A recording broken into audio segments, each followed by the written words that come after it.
What's up, guys? Mega Bleeder here with another episode of Project Architect 2. Today we are going to turn on our reactor. Let's get started. So I finished building up the reactor and the turbine. I did not complete them, obviously, but I am a little bit disappointed because I thought we were going to get this close to the max burn rate. So if we hit on our uses here, we can see the burn rate is going to be 1582. Unfortunately, we're not going to be able to get to that because I apparently can't math. So 256 times 4 is 1028, right? If we take this and go 256 times 4, 1024. So that's the fastest we're going to be able to run this reactor. But we are making that much fuel. We are here on a net gain on our hydrofluoric acid. We are on a net gain of our uranium oxide. I do have we do have 63 of these placed down. I did have to put some more chemical infusers down. Just a whole bunch of spaghetti wire mess right here. But what I want to do is get the reactor built and turned on because we're going to need a ton of antimatter. So if we do a build to me here, we need to go up. We need to go up just one. And we can build to me all across these. I did set up our logic adapters already. You can get under this guy. So we'll get all these placed down. I haven't set up waste management yet for the reactor, but I think that we'll be okay to turn it on for a little bit. It does have a pretty big buffer, so we shouldn't have to worry about it immediately, but we do need to worry about it before we walk away. And I'll show you how I do the logic adapter as well.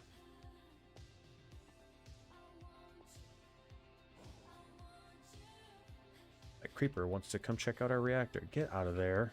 What are you doing? There we go. And then I believe if we just cap this off, we should have enough casings here, and we should, oh no, I guess we don't. Let's get another 100, should be fine. And let's see, red particle effects. Yeah, look at that. All right, cool. Now this should start receiving water soon. Where's this creeper at? Definitely don't want him blowing up our base. So this should be receiving water. It's slow right now. I do have it set on an export bus here. It's going to take it a little bit to get built up. Kind of annoying. So the reactor is good. Let's set up the turbine while that is doing its thing. We do turbine. We're going to need... Oh, I didn't craft these up. I think we're going to need... Let's see. For the size that we're going with here, it says that we need that. So if we do another 1,000... Yeah, this should be all right. And they're pretty quick. They're pretty quick to craft. So we're going to take that block. So this is how I set it up. With this guy, the first one's going to be high temperature. Then it's going to be excess waste. Then critical damage. And then insufficient fuel. If any of these kick on, it's going to send a signal to this guy. Is that right? These are in... I think these are in the correct way. That is sending to this. And then it will turn off this torch, and then this needs to be in activation. I'm not going to set that until we get more water though. So let's go ahead and get our turbine casings. Go. And then we'll just do a build to me here. We should be able to... Actually, it might be easier to do our wand. We place down a couple of those. And a couple of those. A couple of those. And again, I'm not going to use the reactor glass because I don't want it to have to render the internals of the turbine. If we use no glass, then it should be okay. So, take this guy, like so, and then lastly, everything should be good. Covered this up, and particle effects, almost right there. Nope, not yet. Where are we messed up at? I do not know. These turbine vents are supposed to go here, right? A type of turbine casing with an integrated vent for the release of steam should be placed on the level of or above the turbine's rotational complex. And the rotational complex is right there. On the level of or above. So it should be fine. Why is this not working?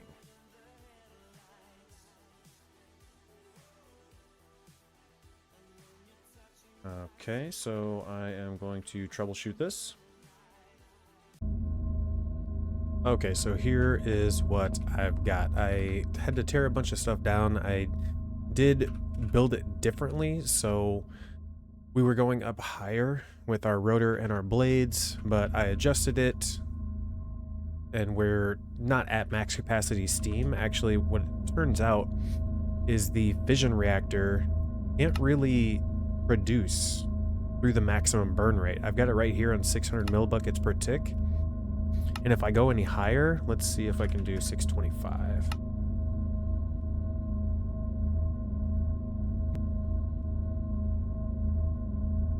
This will probably tick up. I don't know what the max temperature is, but I know for certain if I go up to 650, we are damaging the controller or the reactor. And we do not want that. So I think it's relative to the heat, but I'm not sure how hot it can get. And we're using water to cool it. So I was trying to input water here through this extended import bus, and it was not working all that well. Where's the reactor? Let's turn that down. I want to hear it a little bit, but not that much. And then there's also, let's do mechanism. There are some solar rotary condensator, electrolytic separator.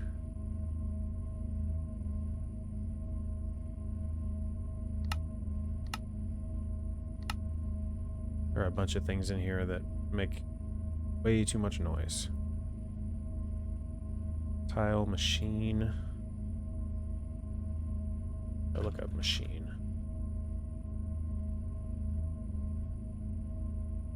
Tile dot machine. Ooh, my bad. I don't know what's making noise. But to get it to really keep up with water, what I did is built like a little subnetwork right here. So we've got a controller that's powering this extended I/O port. There's an infinity water cell here trying to dump into the network. And this is a storage bus trying to dump onto this interface. And then there's a storage bus here. For some reason, it didn't seem like it was working, just trying to dump it into there. So I had to dump it into an interface. It didn't seem like the storage bus was recognizing the reactor as a coolant or as a fluid spot. So that's how I did it there. And then up here, I've got just a whole entire row of the pressurized tubes pulling out the steam and putting it into the turbine. This is making 34 million FE per tick. We are currently just voiding it. I just have an energy trash can right here. We don't have a place to store it. But we also have, I put a bunch of ultimate pressurized tubes here to store up the nuclear waste, because I was trying to get this to work. This is 91%, so that's going down. If it does get high enough, this is activation. Yes. So I'm glad I changed that.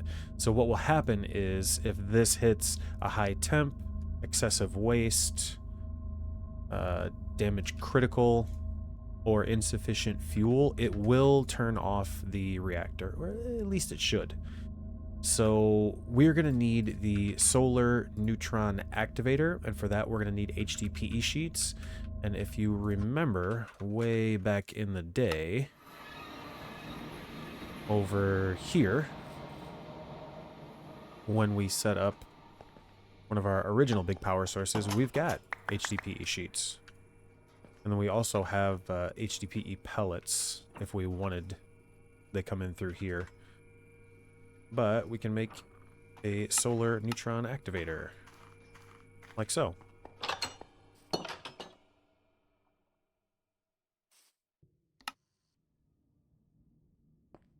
If we head back over this way and go to the power area, we should be able to...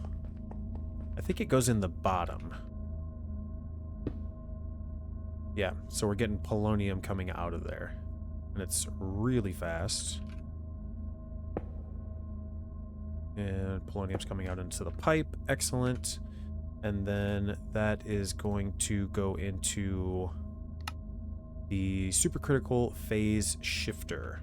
So we're getting a decent amount of polonium with that. We'll let this go. It looks like we are gaining. So let's grab another solar neutron activator.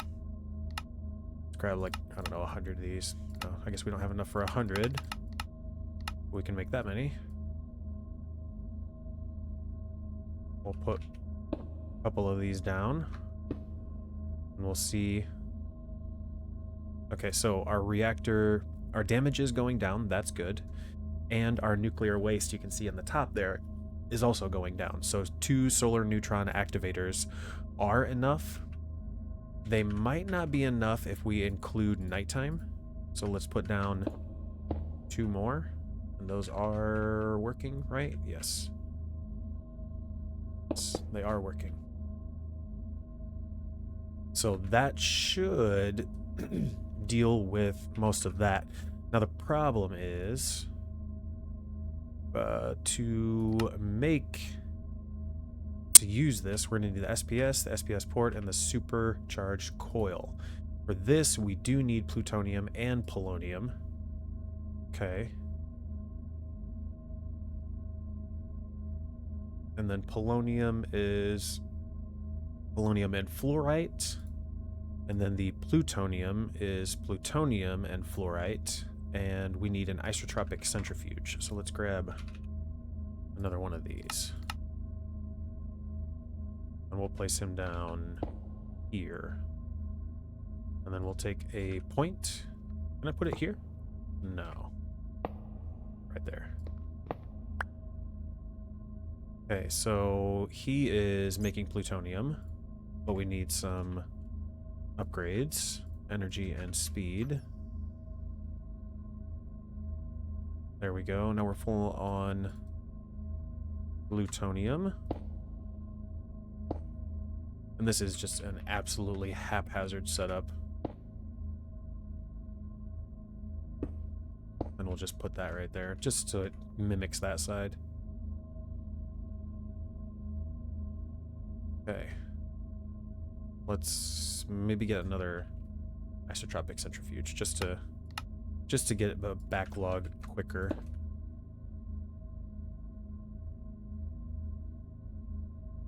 Of the plutonium.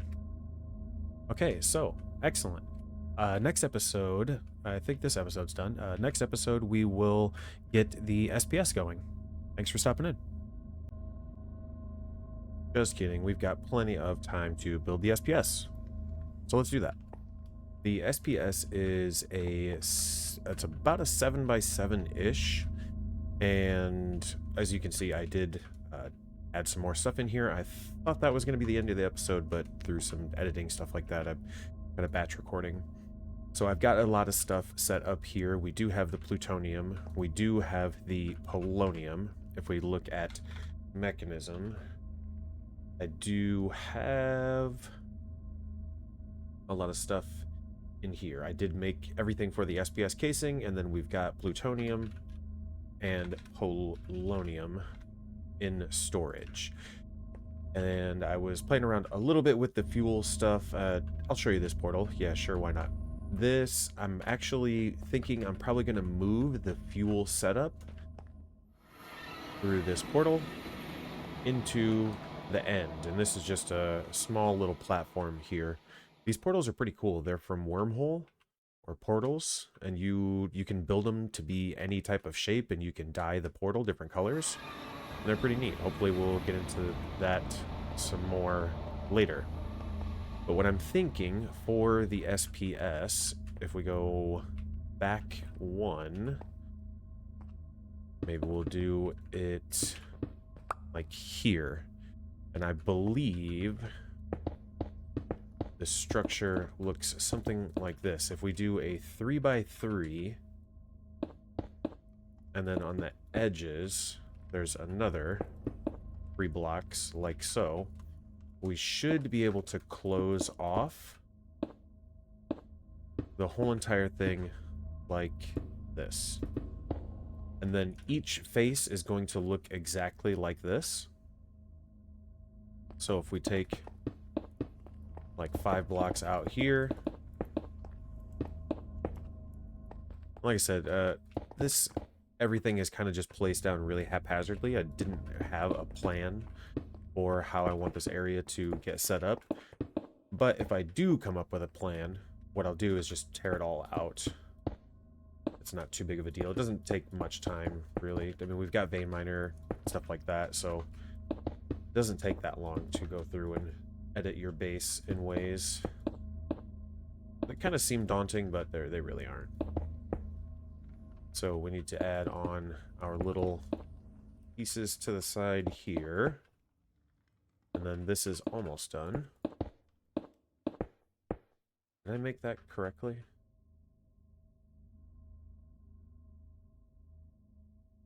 Yes. A little bit hard to see this glass. So that goes there. These are connecting all the way around.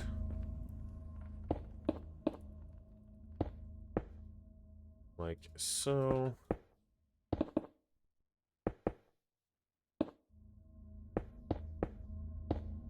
And almost done. I don't know if it will complete without the ports. Let's go there. I do have a lot of extra SPS casing because I made it originally. And I wasn't going to do the interior so we could see inside of it. So it looks to me like we do need an import. So let's put that... Let's put it there. One there, and then we'll put one here. Oh, and we're missing on this side. So... this one here, that's where that polonium will come in. It's going to go out there. Okay, so we did get the multi-block structure. All we need to do is put a coil there. Here we can connect those. I think I might want to replace that. Let's replace this glass. Let's replace it with the other glass and some SPS casing. Glass. This is structural, so we need reactor glass. Let's get... I don't think we'll need 100 of it, but we're going to also use the SPS casing.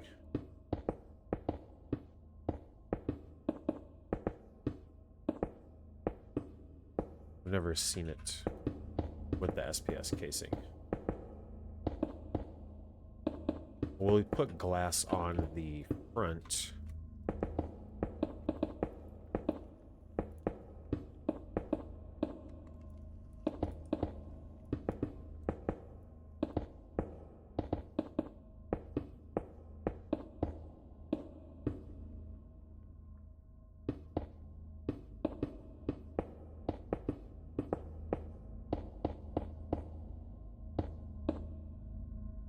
go. And then reactor glass. Yes. Right? I think this one has a connected texture once you use it. No, apparently not.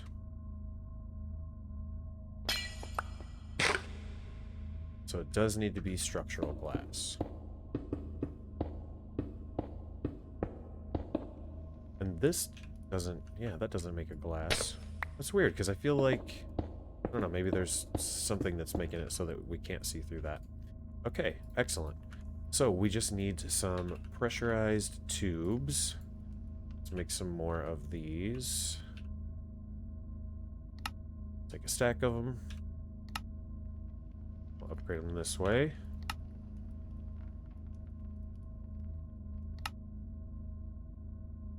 Go, and then the polonium, right,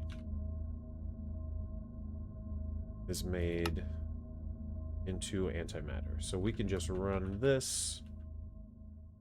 We run it over this way. Should be totally fine.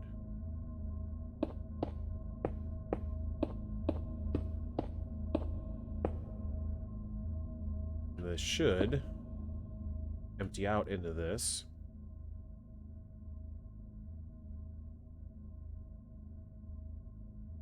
And then all we have to do is put power going into it. So if we take a flux point, and I think actually what I'm going to do is get another plug. And we're going to create another network for this. So we'll just dump the power into here. So if we put a point on there, we say create new network, and we'll just say megableeders SPS network. Let's just call it SPS network. We'll give it yellow. Yes, and you are going to bypass the limit. Excellent.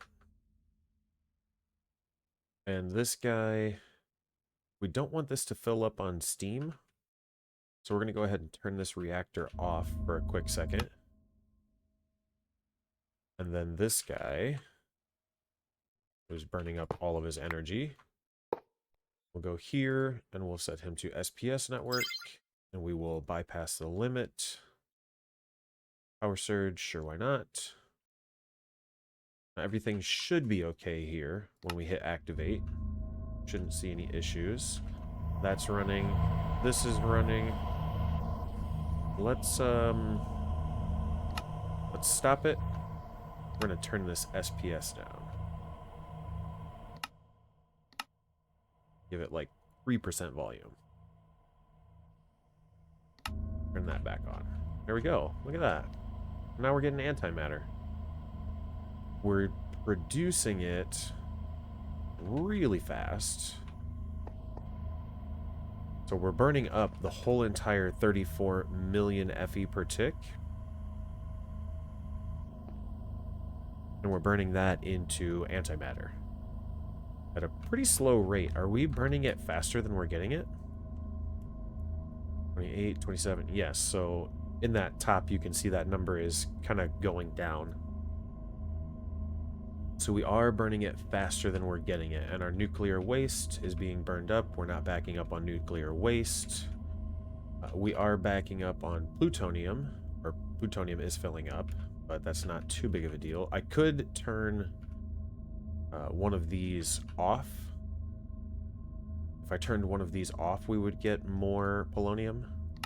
So if I set that to normal, this will fill up. And then this, we are still losing polonium. Excellent. And we're getting antimatter there.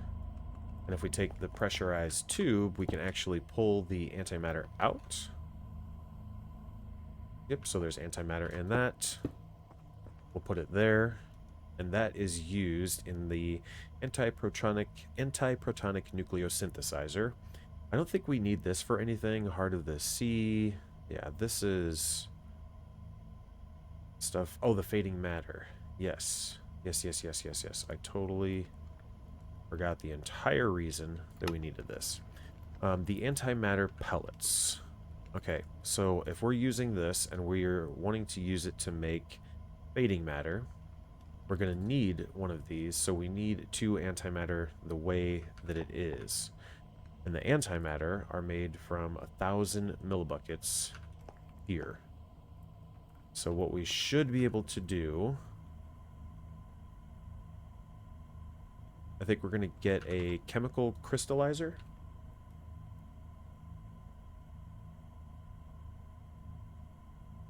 From mechanism, chemical dissolution chamber, chemical crystallizer. Here we go. We'll just craft one of these, and I think what I'm actually going to do in antimatter, it does go in a chemical tank. So what we're going to do is this. We're going to store it in a chemical tank. Yes.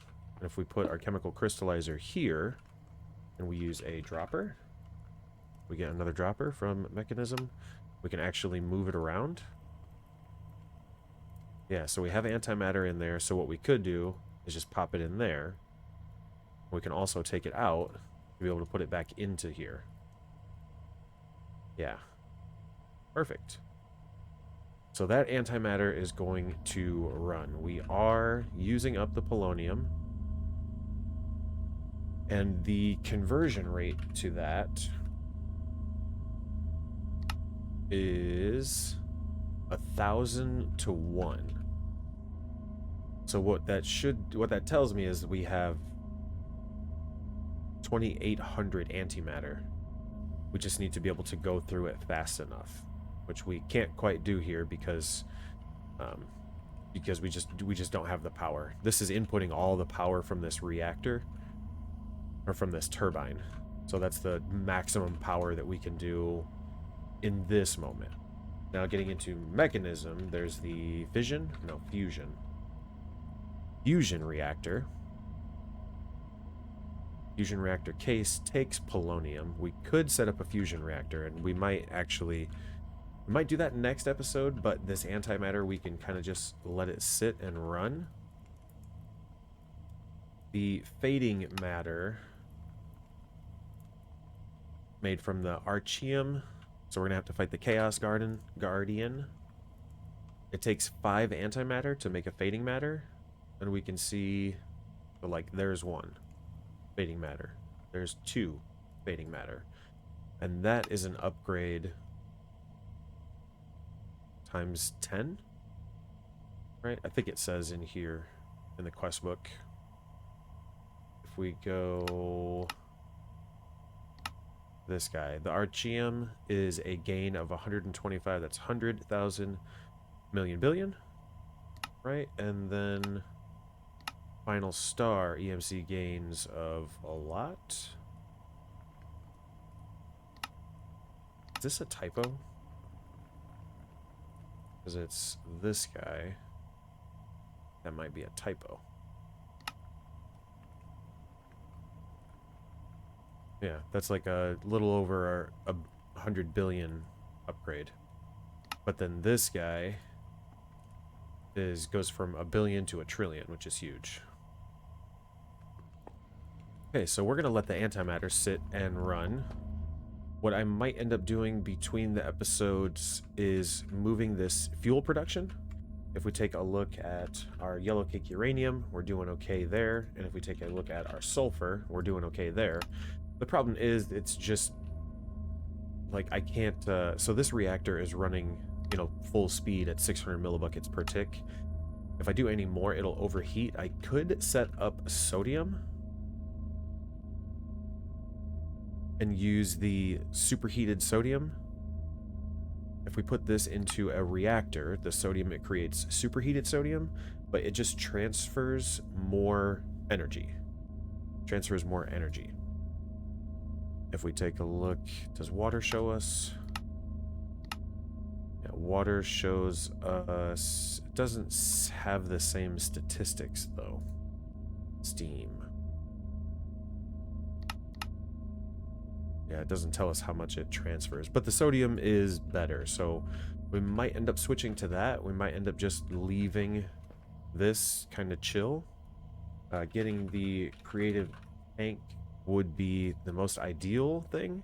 So using an ultimate chemical tank and the final star. So we'll have to get a decent amount of white matter. We do have, you know, 964 trillion, so we can pay for that. We can pay for that. We just need the final star shard, which is the fading matter block. So once we get a fading matter, we'll be good there. And then